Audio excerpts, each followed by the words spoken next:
ఒక చిన్న డౌట్ ఇందులో సార్, మీరు ఎస్ఎస్ఓకి వాళ్ళు సంధ్యా థియేటర్ యాజమాన్యం అల్లు అర్జున్ వస్తున్నారు ప్రీమియర్ షోకి అని చెప్పేసి లెటర్ రాశారు. ఆ లెటర్ వెనుక వెంటనే రిప్లై కూడా రాసిచ్చారు, కుదరదని చెప్పారు. సో ఈ థియేటర్కి అండ్ అల్లు అర్జున్కి మన పోలీసుల మధ్యలో ఎవరు కోఆర్డినేట్ చేశారు, రిజెక్ట్ చేశారన్న విషయాన్ని అల్లు అర్జున్కి వీళ్ళు చెప్పలేదా, లేకపోతే ఎవరు దీనికి చెప్పకుండా వదిలేశారా సార్? అది మా పని ఎట్లా అవుతుందండి? మీరు వాళ్ళని అడగాలి కదా, థియేటర్ వాళ్ళని. మెమరీ వాళ్ళు అప్లై చేశారు, రిజెక్ట్ చేశారు. అక్కడ ఎస్హెచ్ఓ ఉన్నారు, చెప్పండి. ఇక్కడ ఫస్ట్ ఆఫ్ ఆల్ చాలా బాధ అనిపిస్తుంది సార్. గత 15 రోజుల నుంచి ఈ సంఘటన నా చేతుల పాప మాకు శాంతి కలగాలని వాళ్ళ కుటుంబానికి ఒక ప్రాణాన్ని కాపాడలేకపోయిన ఒక బాధ నాకు 15 రోజుల నుంచి ఇదే అవుతుంది సార్.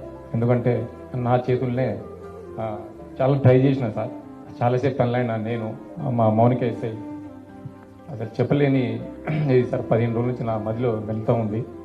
ఆ దేవుని భగవంతుల్లా ఆ బాబు కోలుకోవాలని నేను కోరుకుంటున్నాను సార్. ఆ ప్లేస్లో ఉండడం ఒక 2 థియేటర్లకు ఒకటే ఎంట్రీ ఒకటే ఎగ్జిట్ సార్, 35 and 70 mm.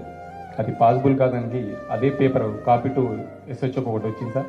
దాని బ్యాక్ సైడ్ నేనే నా స్వయాన రైట్ మీద రాసి మేనేజ్మెంట్ తెలిసిన సార్.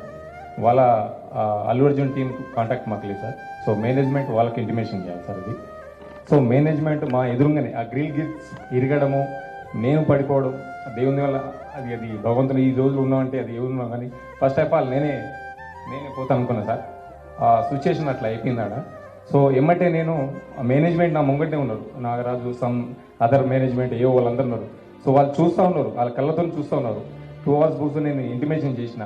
సో మీరు ఇంటిమేషన్ చేయండి, క్రౌడ్ ఇట్లా ఉంది, ఇది పాసిబుల్ కాదని కూడా నేను స్వయం నా ఓవరాల్గా కూడా చెప్పిన అక్కడ సంఘటన